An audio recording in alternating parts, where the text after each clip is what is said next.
So, welcome to another Crafty Beer with, and this time it's the AC Academy senior leaders, well, just a few of them. I'd like to introduce, we've got Simon Lole over to my, that side.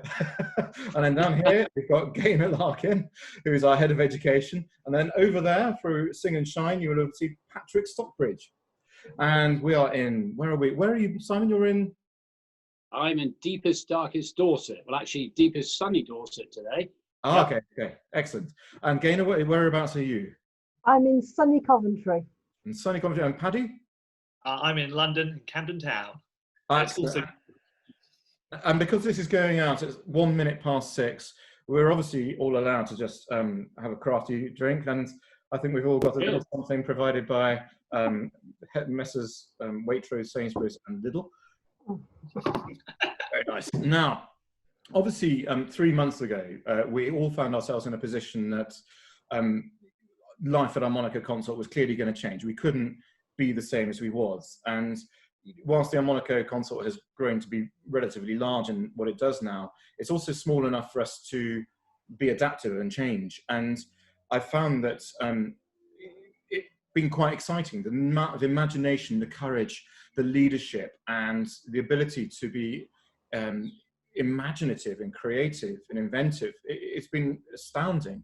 And I mean, it's all come from you guys. And I just wonder, you know, how you felt about changing, because it can't have been easy. I mean, Paddy, you were the first to actually go on sort of live as such. So how was the journey for you? Yeah, I mean, very much everything that I normally do kind of changed overnight.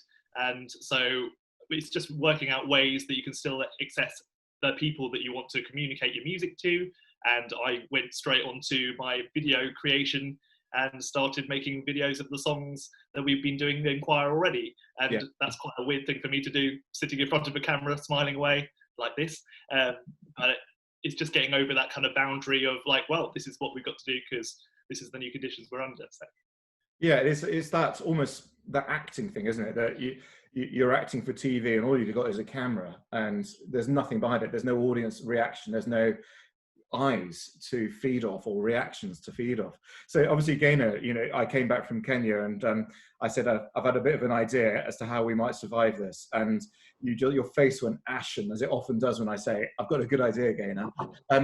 How was it for you? Just suddenly, you know, we weren't sure about whether we were going to lose the Albert Hall at the time. And there's still a hope that we might be able to do it early next year, but obviously everything's up in the air. So how was it for you? Well, it was a strange time because we were hurtling towards our busiest term ever with the Albert Hall and SEN projects and showcase concerts with Coventry Music, Solihull Music for Beowulf performances. And we were really, really geared up to be doing a very, very busy few weeks. And suddenly, overnight, everything changed. And everything changed in terms of trying to put as much as we could do online, which was a massive vertical learning curve for us, because as a company, we'd never done anything like that before.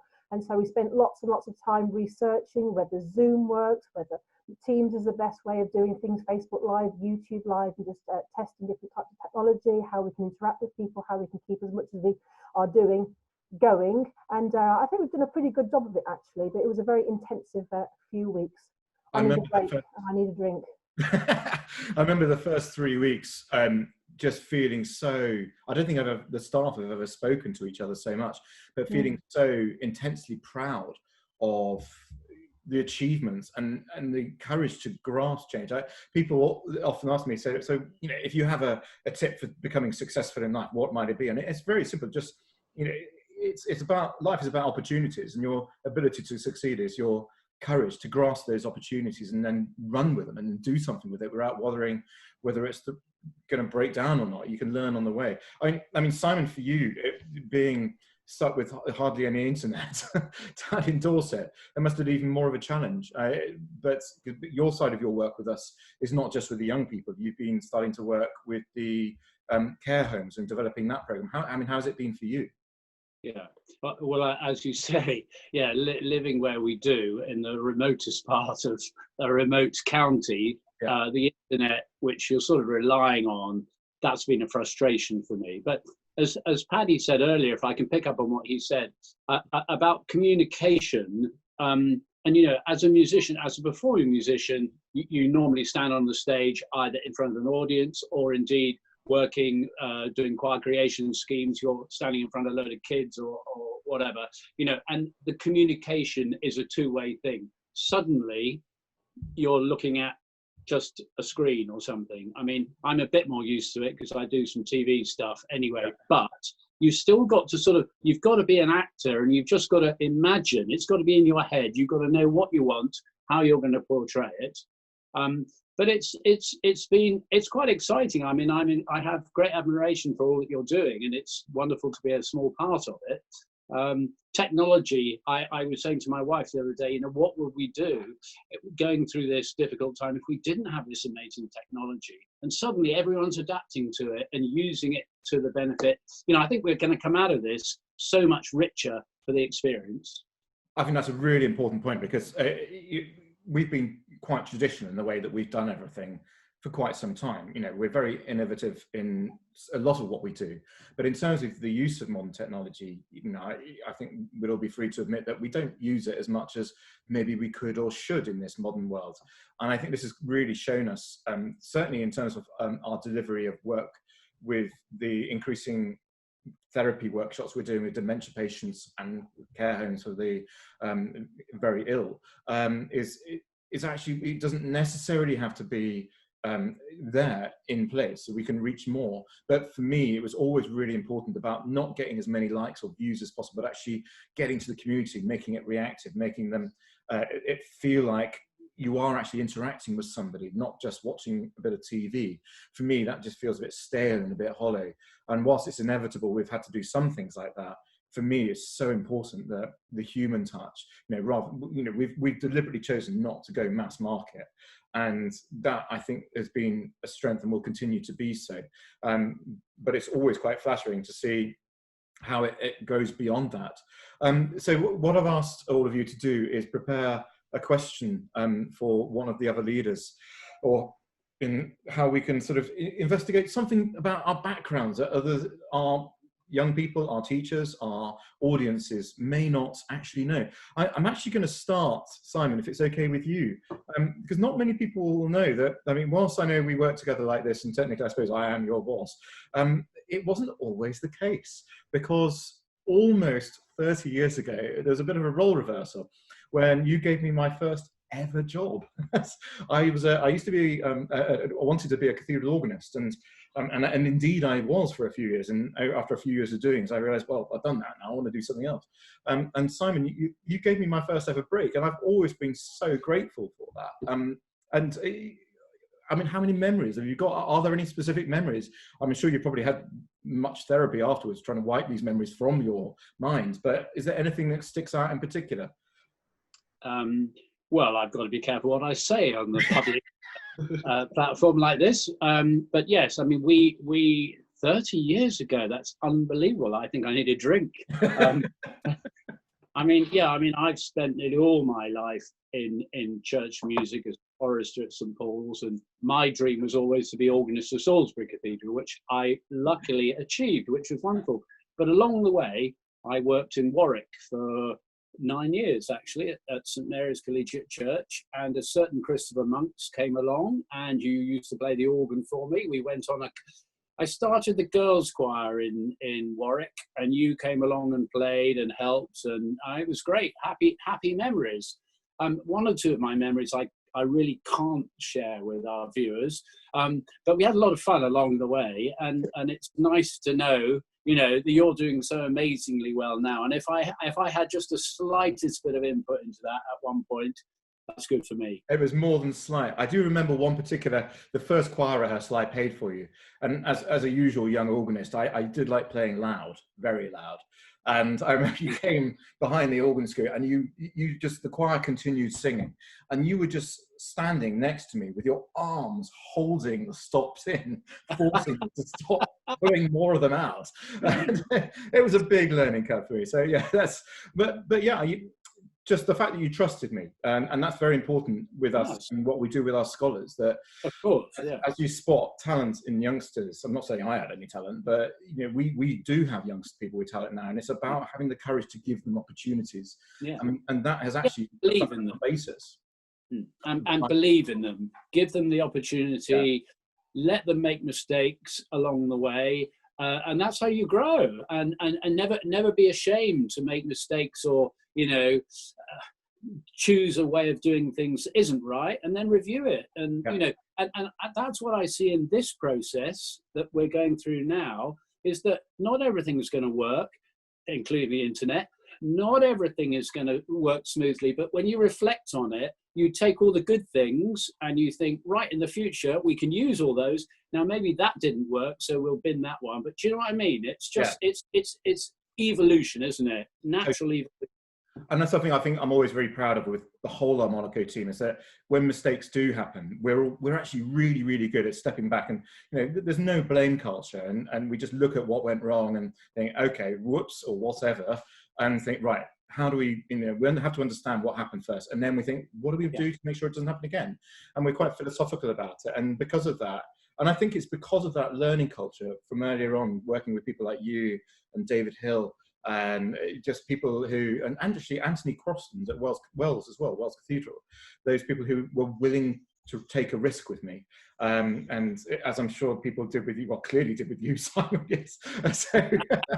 Well, no, you jest, but of course that's true. And, I was lucky enough to be the organ scholar at St. Paul's, and my teacher, Christopher Durnley, he took a great risk with me, and he gave me opportunities, playing the organ at big services there, and I could have messed it up completely. I probably did sometimes, but that's the only way you're going to learn. And I think if you, as a teacher, you need to be gracious and considerate and patient, and encourage all the time. And on that note, I think it's probably quite a good one to hand over to Gaynor now, because Gaynor, we actually first came across each other, 6 or 7 years ago now, when you were actually head of music of a very, very large comprehensive school in Coventry, and we set up our first ever teenage AC Academy project there, doing West Side Story, which in fact Paddy conducted. And that was quite a steep learning curve for us, because we did a year 9 singing project. And I remember sitting in your office after the first one saying to you, I don't think we can do this.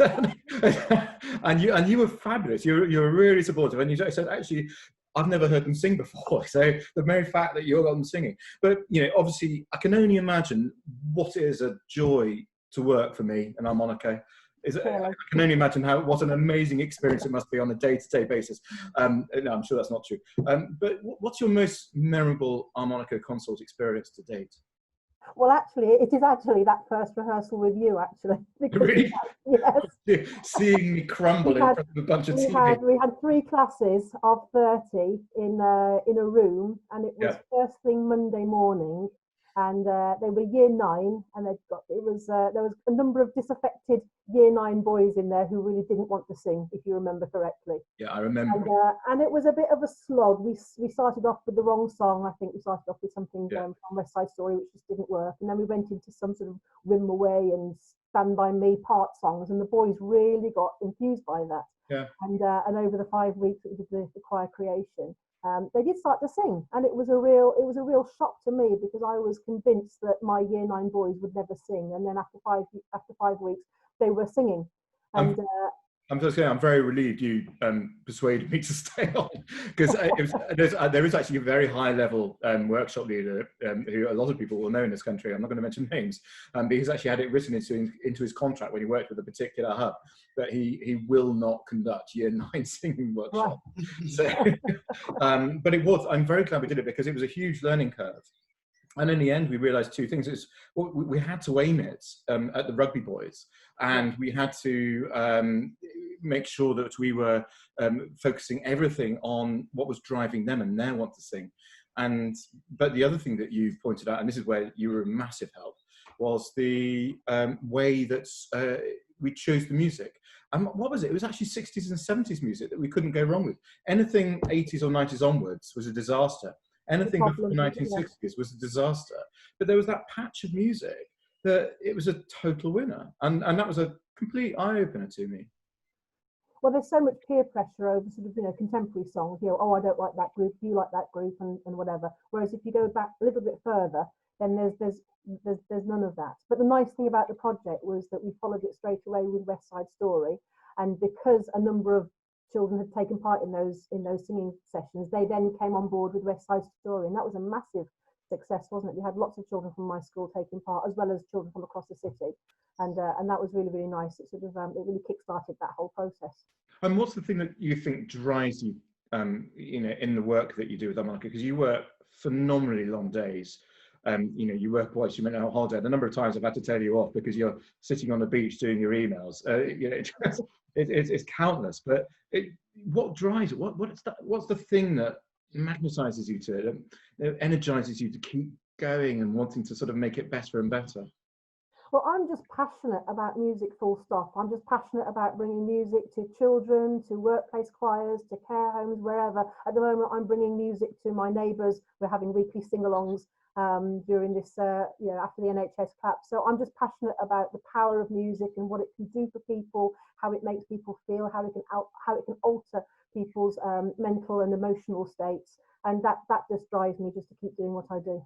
Yeah, I totally agree. I mean, for me, certainly over the last few years, just working more with the individuals, either with some of the younger AC Academy after school kids where the bullying has been an issue, or with some of the scholars who we've taken from a particular difficult background and guided and nurtured them through, and seeing quite astonishing and magical results drives me more than anything I'd ever realised.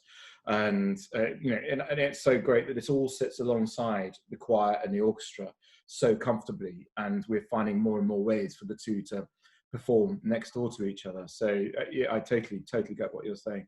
Patrick, I've actually known you, is it almost 9 years, 10 years now? You look so young. 10. Gosh, because I remember I met you first at Birmingham University, and I had the pleasure of training you up as an AC Academy leader whilst you were studying music there. And was it Telford and Wrekin when we were doing the Find Your Talent for the government project? I do remember driving to Telford with you in the car and then finding all the talent in Telford, and it was we went all over the place, Coventry, Telford, and that 10 years doesn't seem like it's that long, but it definitely is. And so what? Tell us about your. You've come. Been with harmonica, and you're with one of the very special people where we trained you up. You've become very much part of the team, almost like a baby, Patrick, and very much part of the family in such a way.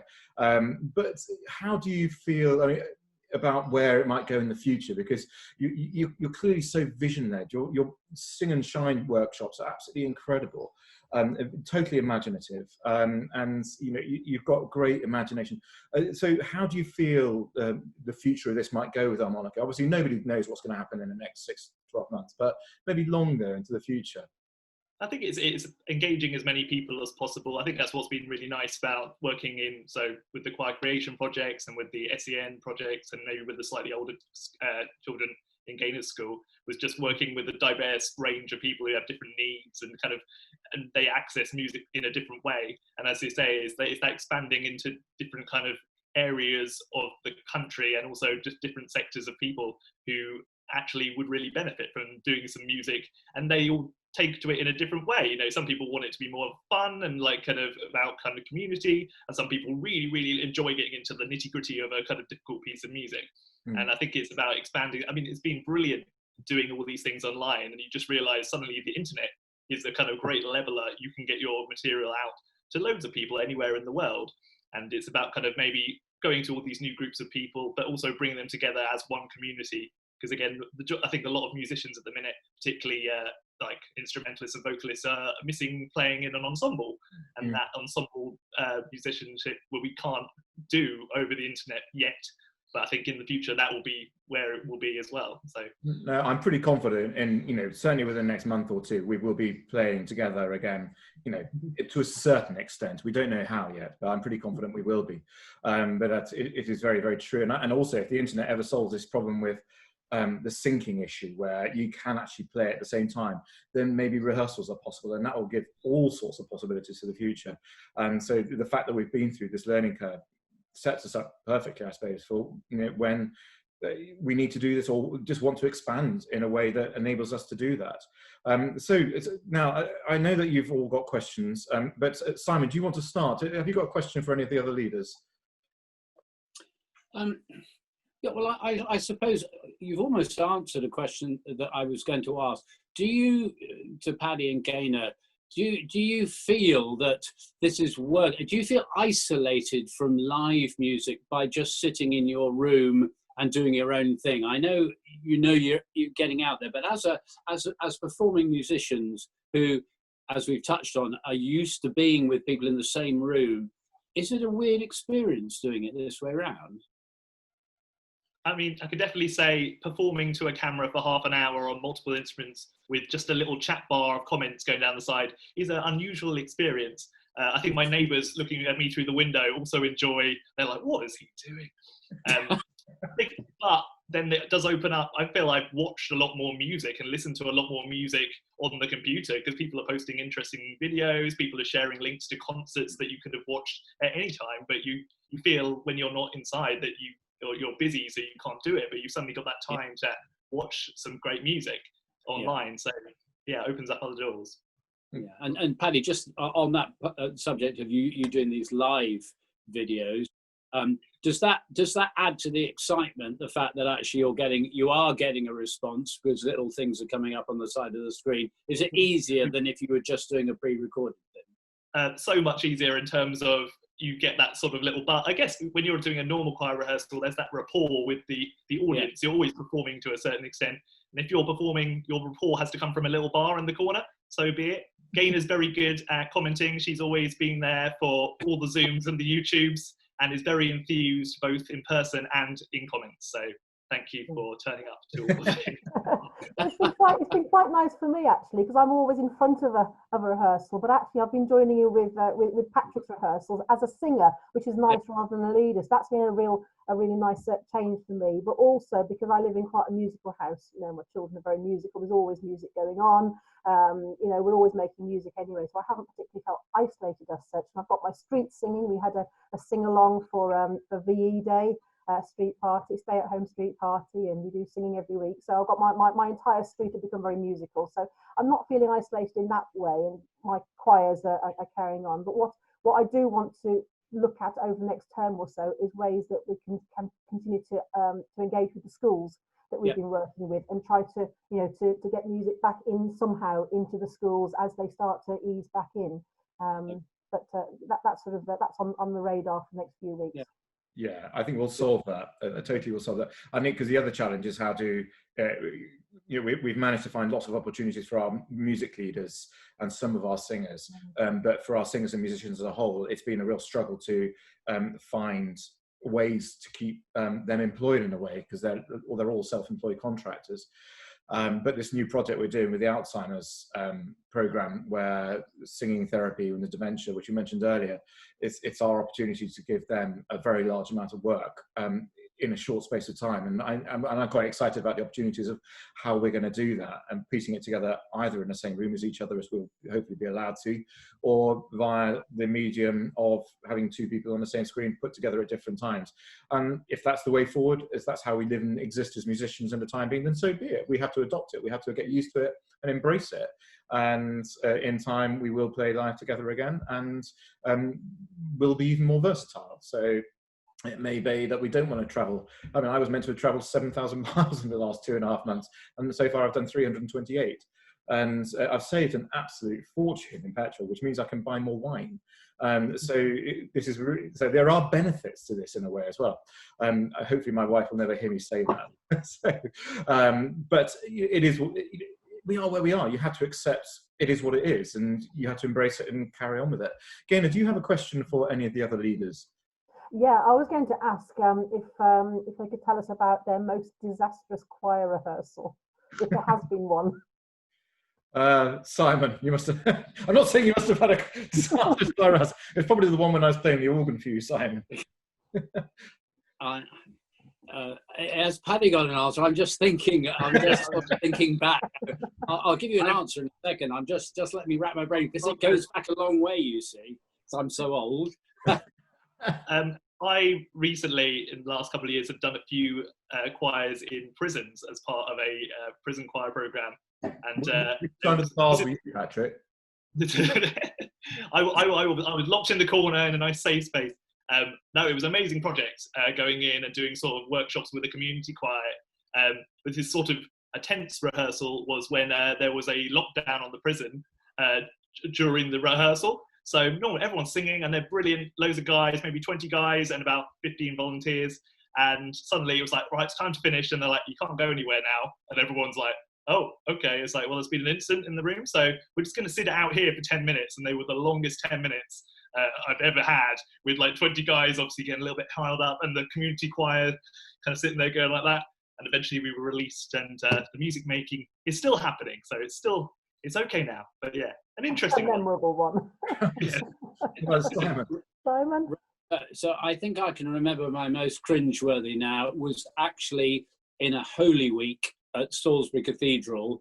You can imagine in a place like that, we used to have something like 16 or 17 choral services in a week, ending up on Easter Day with a big orchestral mass. Now on Good Friday, we always did part of the liturgy, and part of that we would always sing a gospel, Palestrine or whatever, and usually just with the lay clerks. And the choir area was always absolutely full. So I took my rehearsal with the choir, and I was whizzing through it fast. And I said to the guys in the back row, so we're doing X and Y, right? You be pilot, you be whatever, you know. And the presenter would sing the story. Well, when it got to this point in the service, the men stood up. You just imagine the choir area was absolutely packed. The men stood up. The presenter started the passion, and I realised to my horror that we'd got the wrong music. That what we had, because I just quickly gone through it because we only had 5 minutes, was the wrong bit. So he started singing, and then when we got to the first little chorus that we were going to sing, I realised that we didn't have the music at all. I could feel the sweat, and the guys were just standing there, and I sort of looked at the presenter, and he very quickly sussed that we were in trouble, and he, bless his heart, sang all the parts. He just sort of just carried on and just did the whole story. So 10 minutes of the gospel narration, the guys stood up, were standing there, and then they sat down, having not sung a thing. And I felt so awful. And at the end of the service, we all processed out, and I said to the guys, I said, I am so sorry, entirely my fault. I gave you the wrong information. And one of the lay vicars said to me, no, I thought that was really rather good. He said, because in Christ's hour of need, his disciples deserted him. I don't have any disastrous choir rehearsal stories, but there is one particular concert I remember doing. We were doing a Monteverdi Vespers tour, and I went out at the start of the concert, and packed house as it always is for Monteverdi Vespers. I took a bow to the audience, turned around to the choir, gone to all stand up, looked down, and I realised I'd left the music in my dressing room, so I had to take the walk of shame slowly back to my dressing room, get the music, pull it out. I think the round of applause there was bigger than the one at the end. So, but after a while, I sort of realised by that stage of my career that actually audiences don't mind when that sort of stuff happens, as long as it doesn't happen all the time. Now and again, they like to know that there's a bit of human inside you, that you're not this perfect robot which is churning out amazing perfection, because they know we haven't got this Arts Council funding to have some perfect person who's paid just to put the music of the conductor on the conductor's desk. So maybe we should apply for that as an Arts Council grant. But we should stress actually that Arts Council has just been incredibly good to us twice this last year, and a lot of these projects we're going to be doing with these young people, and also with the care homes and dementia patients, is because of an emergency grant the Arts Council have given us for continuation. And because of that, I'm very confident that we will be fine through this. Things will be different, things will change and be tough, but I'm pretty confident that with Arts Council's help, this reinvention will be a confident one, which is good. Gaynor, the question back on you. Have you had any disastrous rehearsals? I haven't even thought about an answer. I'm always just throwing the question out. Why don't you think about it while Patrick asks his question? I'll do one for everyone as well. What is the most unusual, silliest, or strangest performance of a piece of music that you've been involved with? So can I be the first one to answer that, Patrick? Only because I'm looking at this puzzled look from Simon and Gaynor. When we started out at our Monaco concert, we were experimenting with different ways of staging concerts and putting on concerts in churches and theatres and concert halls. And there's this one particular program we were doing up in a cathedral somewhere, and we were in rehearsals, and the first half ended with plainsong. We were doing it in procession. So the singers went up to the high altar. We faced the high altar, and it was sounding amazing. And I said to the singers, actually, why don't we just say in a line facing the high altar? It sounds fantastic down there. And I said, actually, well, I'll tell you what, why don't just try to turn around the other way? I'll go and have a quick listen. And it sounded equally as good in a way, but it was something special about singing away from the audience. You know, something when your audience sees a choir moving away, there's something quite moving about it. So I said, actually, turn around again. Let's just try that. And I said, actually, maybe that is all right. Anyway, we got to the end of the first half of the concert, and I realised I hadn't actually clarified which way they were going to face. So we got to the high altar, and a few of the singers on the right-hand side were facing the high altar, and the ones on the left were facing towards me. And I just went to them like that, turn around, turn around. And as they turned around to face the high altar, those on the other side thought, oh my word, I'm facing the wrong way. So they turned around to face the audience. And as they turned around to face the audience, the people on the other side thought, oh, I really should be facing the audience. And they turned around to face the audience. At exactly the same time, those people have turned around to face back to the high altar, turned back to the audience again. And we did the whole of the plainsong with these singers spinning around at the high altar, facing this high. And this audience member came to me at the interval and said, I've never seen that before. That was extraordinary. Was that something authentic from the middle of the 16th century? And I just thought, yeah, absolutely. Yeah, totally. I didn't know what to say. I did admit to him later that it was a slight administrative error. But yeah, that was my abiding memory of an unusual concert presentation, but it wasn't intentional. So I don't know, Simon or Gaynor, have you got any answers for Paddy on that? I was just thinking back, probably all sorts of disasters along the way. But something that I remember corpsing about, which was so funny, was one of the things I do these days is I play the piano MD for a quite well-known television presenter who used to be a choir boy a long time ago. Yeah. I don't know. I should You're mention. talking about Ali James, aren't you? Oh, Ali James, yeah. Anyway, we were doing a concert somewhere, and so I'm sitting at the keyboard behind him, and he's chatting to the audience, and blah blah blah, and he's wearing a very smart suit. Well, we were in a cathedral somewhere. That's right. Anyway, he bowed to take a bow, and his trousers split at the back, and there was a girls' choir along who were all sort of suddenly perked up their interest as Ali's trousers split. But the funny bit was that he had to sort of carry on for the rest of the half, and he realised his trousers had split. And every time he stopped a song, his back, I can't really do this by demonstration. He started off with a deep bow. Gradually, the bow got shallow because he knew his trousers were ripping more and more. And I was sitting with my colleagues in the band, and I mean, we found it so hard to keep it together because by the time he got off at half time, his trousers just split right up the middle. So that's my story. Gaynor, is there anything that brings back awful memories for you?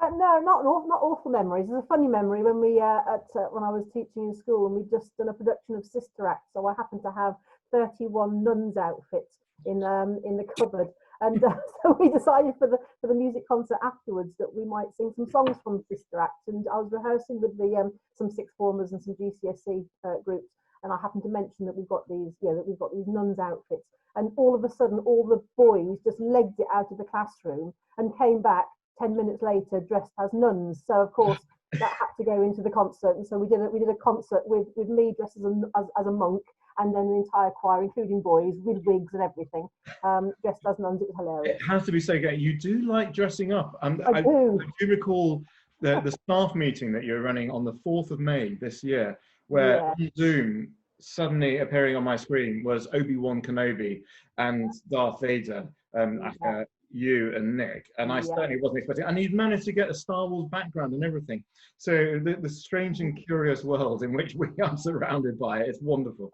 Now, we must round up, but before I do, I've got a bit of a quick fire round for you all. And if you're really quick, you can answer all of these.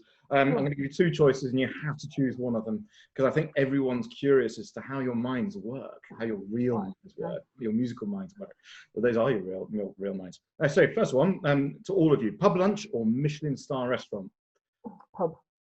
Both 3 pubs, 4 pubs. Okay, I think I might know the answer to this to all of you apart from Patrick. Dog or cat?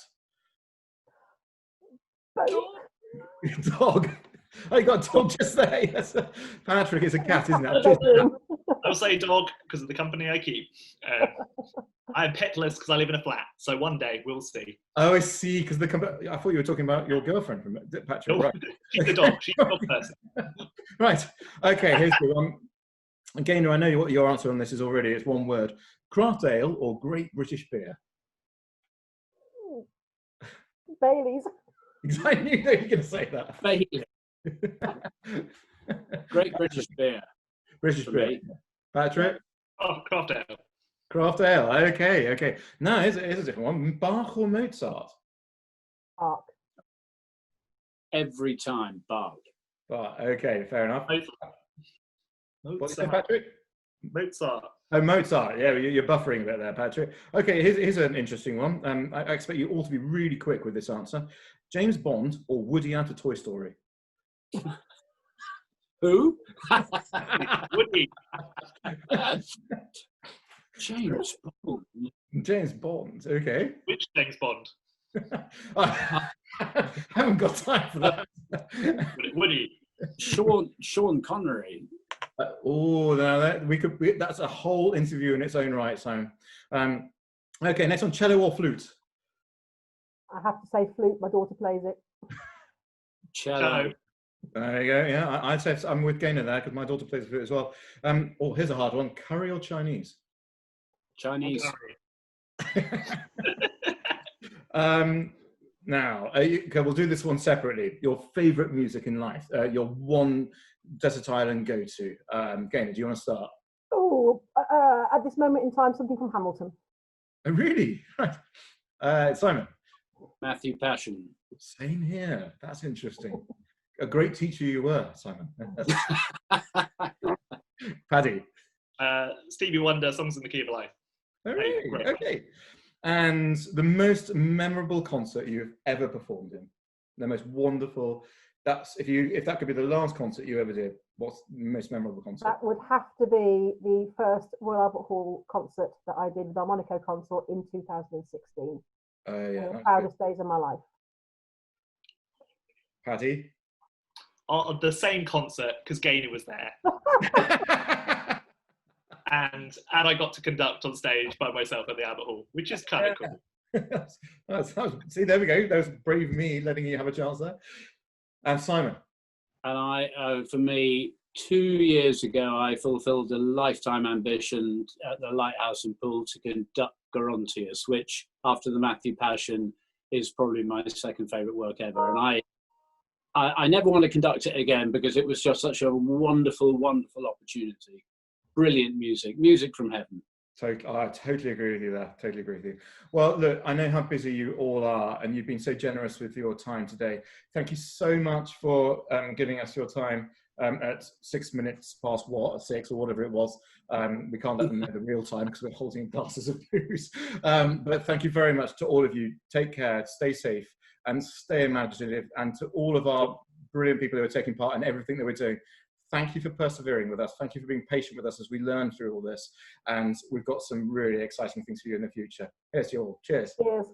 Cheers.